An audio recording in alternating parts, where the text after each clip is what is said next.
مسلم league نون اور Peoples party آمنے سامنے آ گئے۔ پیپلز پارٹی کے چیئرمین بلاول بھٹو زرداری نے گزشتہ روز کہا تھا کہ پی ڈی ایم نے عوام اور پیپلز پارٹی کا وقت ضائع کیا۔ مسلم لیگ نون کی رہنما مریم نواز نے جواب دیتے ہوئے کہا کہ سب کے سامنے ہے کس نے کس کا وقت ضائع کیا۔ پیپلز پارٹی کی پی ڈی ایم میں واپسی کے سوال پر بولی کہ اس بارے میں پیپلز پارٹی سے ہی پوچھیں۔ اور آج آسمانی بجلی نے کراچی اور حیدرآباد کو زمینی بجلی سے محروم کر دیا۔ این ٹی ڈی سی کا کہنا ہے کہ شام 4:09 پر جامشورو سوئچ یارڈ پر آسمانی بجلی گری، سسٹم محفوظ رہا مگر کے الیکٹرک اور ہیسکو کو بجلی کی فراہمی معطل ہو گئی۔ کراچی میں 1400 فیڈر سٹرپ ہونے پر شہر کے 80% علاقوں کی بجلی غائب، پانی کی فراہمی بند۔ بریک ڈاؤن کے 1 گھنٹے بعد نیشنل گرڈ سے بجلی بحال ہو گئی تھی مگر کراچی کے کئی علاقے گھنٹوں بجلی سے محروم رہے۔ جامشورو میں این ٹی ڈی سی کے سوئچ یارڈ میں آسمانی بجلی گرنے سے سندھ کے 12 اضلاع میں بجلی کی فراہمی معطل ہو گئی تھی، تاہم 1.5 گھنٹے کے بعد گرڈ اسٹیشن سے سسٹم کو بحال کر دیا گیا۔ اس حوالے سے جامشورو میں گرڈ اسٹیشن کے باہر سے بتا رہے ہیں نمائندہ جیو نیوز علی نعیم علی۔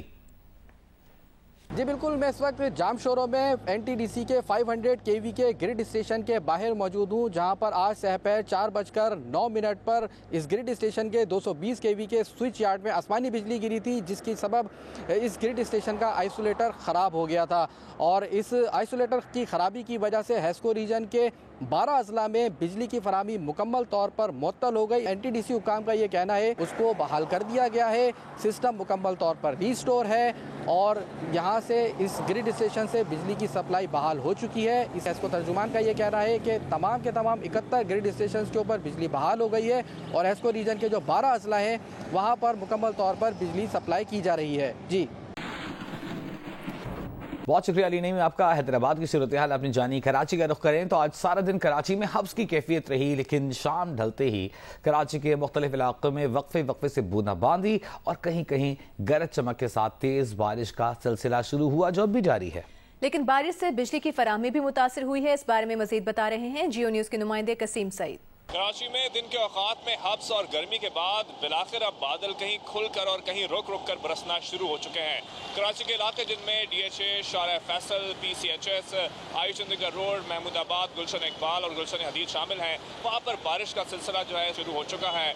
محکمہ موسمیات کے مطابق یہ سلسلہ 3 سے 4 دن تک جاری رہ سکتا ہے۔ سب سے زیادہ بارش گلشن حدید میں 7 ملی میٹر ریکارڈ کی گئی ہے۔ شارع فیصل اور آئی چندر روڈ پر 1 ملی میٹر بارش ریکارڈ کی گئی ہے، لیکن جو سڑکوں کا منظرنامہ ہے وہ ماضی سے مختلف نہیں ہے۔ اسی طرح پانی جمع ہوا ہے، جو 2 لین روڈ تھا وہ 1 لین روڈ بن کے رہ گیا، ٹریفک سکڑ گیا ہے۔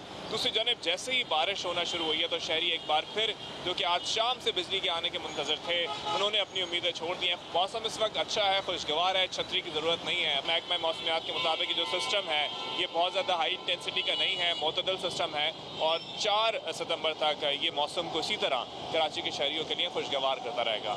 جی شکریہ قسیم۔ آگے بڑھتے ہیں، آپ کو بتاتے ہیں کہ دلیپ کمار کی بیوہ اور ماضی کی نامور اداکارہ سائرہ بانو کی طبیعت خراب ہو گئی۔ 2 روز پہلے انہیں ممبئی کے اسپتال میں داخل کیا گیا، آج آئی سی یو میں منتقل کر دیا گیا۔ قریبی ذرائع کا کہنا ہے کہ دلیپ کمار کے انتقال کے بعد سائرہ بانو شدید ذہنی دباؤ کا شکار ہیں۔ اسی دباؤ کی وجہ سے ان کا بلڈ پریشر بڑھا اور صحت خراب ہوئی، جس کی وجہ سے انہیں اسپتال میں داخل کیا گیا۔ ڈاکٹرز کا کہنا ہے کہ دل پر دباؤ پڑنے کی وجہ سے سائرہ بانو کی اینجیوگرافی کی ضرورت ہے۔ مجموعی طور پر ان کی صحت بہتر ہے، جلد ہی انہیں آئی سی یو سے روم میں منتقل کر دیا جائے گا۔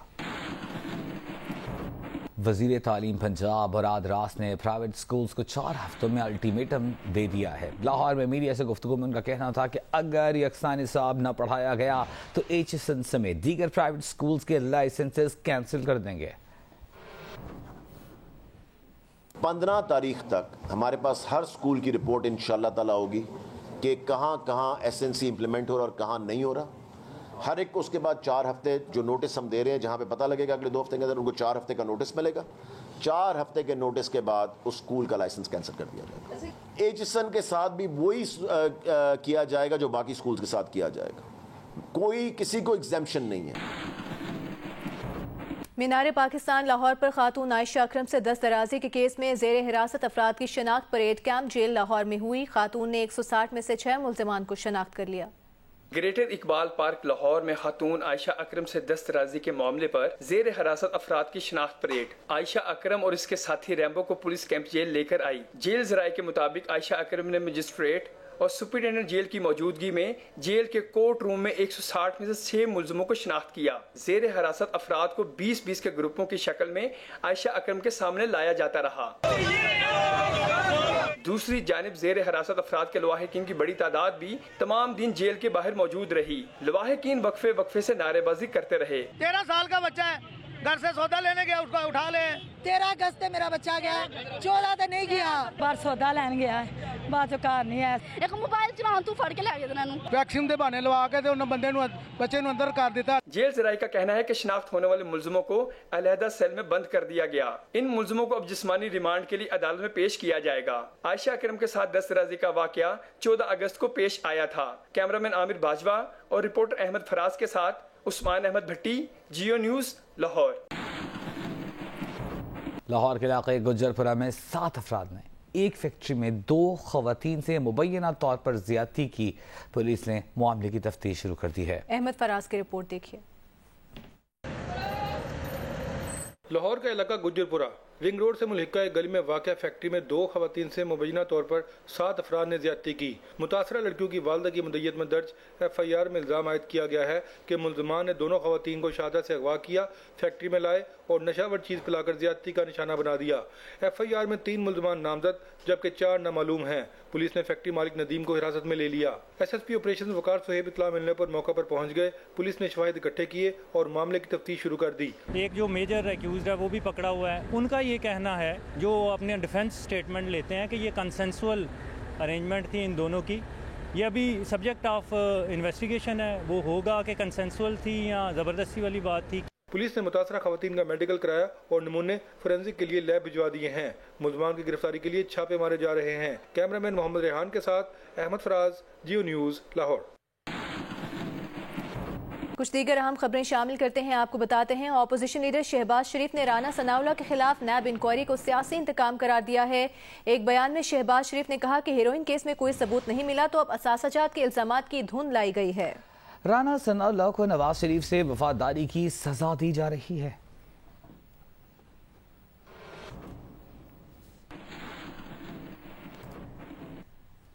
وزیر اعلیٰ پنجاب عثمان بزدار نے کہا ہے کہ منشیات کا دھندا کرنے والے انسانیت کے قاتل ہیں، کسی کو قوم کا مستقبل تباہ کرنے کی اجازت نہیں دیں گے۔ DGANF major general Ghulam Shabbir ناریجو نے وزیر اعلیٰ پنجاب سے ملاقات کی۔ وزیر اعلیٰ نے کہا کہ تعلیمی اداروں کے باہر منشیات کا مکروہ دھندا کرنے والوں کی جگہ جیل ہے۔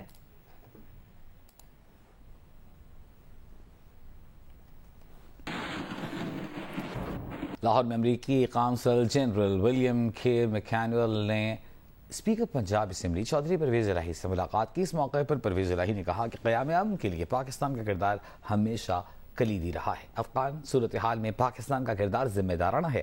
امریکی قونصل جنرل کا کہنا ہے کہ دہشت گردی کے خاتمے کے لیے پاکستان کی کوششیں قابل تعریف ہیں۔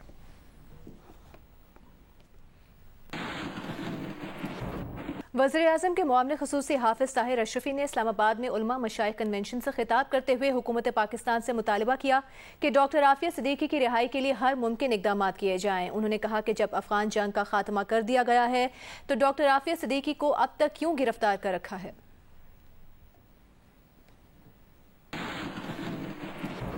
سابق وفاقی وزیر داخلہ چودھری نثار علی خان نے کہا ہے کہ انہوں نے ملا غنی برادر کو افغان حکومت کے حوالے کرنے کی سخت مخالفت کی تھی۔ نواز شریف نے کیا کیا اور کیا نہیں کیا، اس کا جواب وہ خود دیں گے۔ ان خیالات کا اظہار انہوں نے جیو نیوز کے پروگرام جرگہ میں میزبان سلیم صافی سے گفتگو میں کیا۔